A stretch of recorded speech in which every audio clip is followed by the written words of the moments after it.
Mai I pōtiki rua ki te toka a Taiau. Rere iho ki ngā tukemata o ka hungunu. Ngā reo irirangi o Tairawhiti. E ka puta Matariki ka rere whānui ko te tohu tēnā o te tauhou. E ka puta mao ko Rahia ko te tohu tēnā o Kapu Tairawhiti. Matariki is the start to your year, just like we are the start to your morning. Brought to you by Tairawhiti FM, Radio Ngāti Pro and Radio Kahungunu. So Rahia, how did you celebrate Matariki last Friday? I went to Ohope and I got to see Matariki, had a kai, and all of that was beautiful. And you, Mātai, well, I know where you were. You were up on Treble Cone Mountain with the iwi o Ngaitahu and also the Prime Minister, Christopher Luxon, as well as Mr. Matariki himself, Dr Rangi Matamua. Kei te tika tāua, I was indeed e hoa, but before Rangi flew down to Te Waipounamu, he was actually here in Turanga delivering a koho, one at the Tairawhiti Museum, which is just next door here at the Sea Company, and another to students and kaiako at Te Poho o Rawiri Marae. I was also lucky to speak with Dr Rangi in the small amount of spare time he had here, and he had some interesting things to say about Matariki. We'll listen to those interesting things very, very soon, but first, ane ngā taipitopito kōrero o te wā.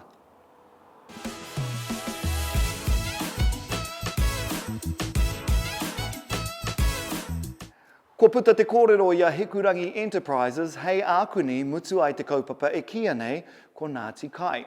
Ko tētahi o ngā kaupapa nui ā rātou, he tuku hua whenua me te hua rākau ki te hapori.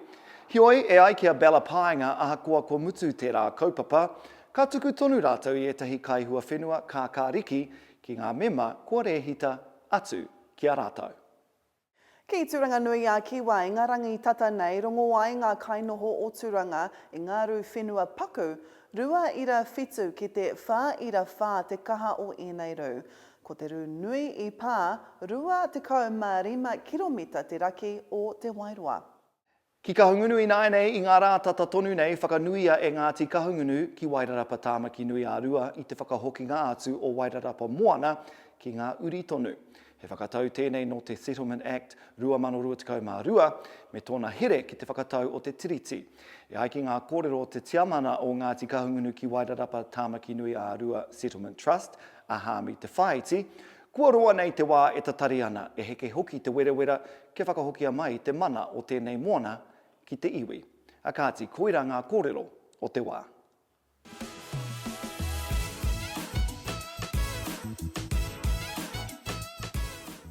The first public holiday to celebrate Matariki was held here in Aotearoa on Friday the 24th of June in 2022. We were there, eh, Martin? We were right there. This year, Matariki fell on June the 28th, last Friday, but it's still Matariki season. And to elaborate more on this, I spoke to the man behind the public holiday, Dr Rangi Matamua, about Matariki and what it means to him.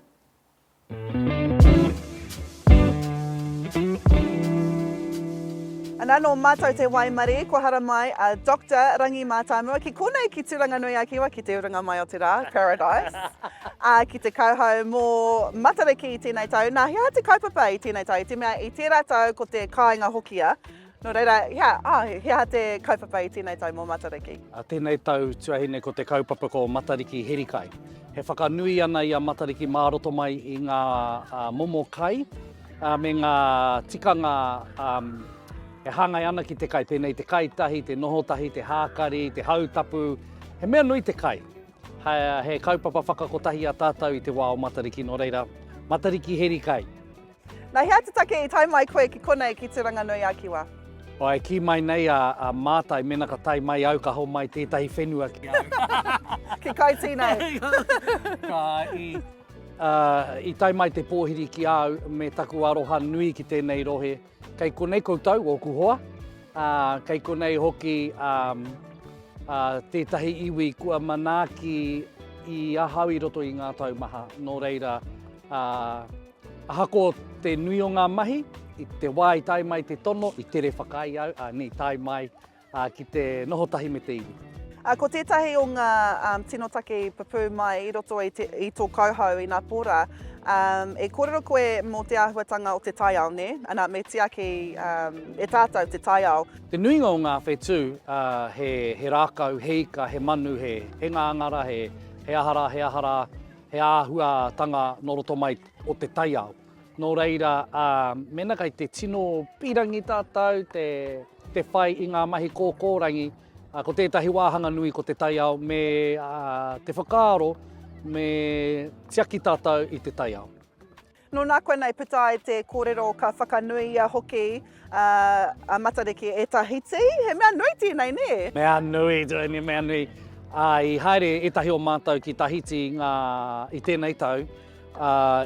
I runga anō i te karanga o rātou, kia haere mātou ki te kōrero mo te ngā tukanga i whai e mātou ki te whakatū i te hararei.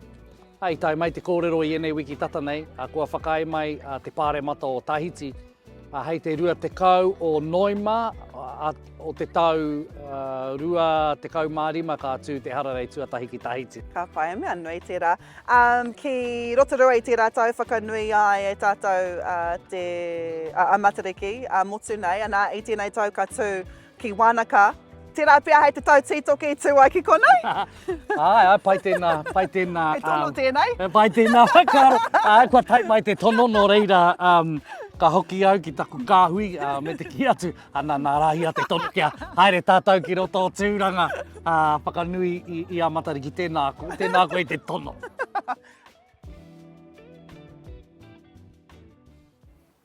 Kariko atu, kariko mai ai ne i a Rangi Matamua. That's so cool. Koia te mene. And now before we go, in breaking news, the Matariki concert set for Uawa that was cancelled last Friday owing to the weather will now be held on July the 19th and will still feature Tomorrow People and Corella. So make sure you get along, but make sure you get your annual leave in first, whānau, because it's on a Friday. Yep, don't call in sick because No. you might get stabbed. Well, from Friday to this Saturday on Kapu Tairawhiti, we'll be back to take a look at Te Kura Kaupapa Māori o Ngāti Kahungunu ki Here Taunga, Radio Kahungunu's Rahina Huata's Old Kura, and their preparation for the National Secondary Kapahaka competition last week. But until then, e te ti e te tā, hei kona!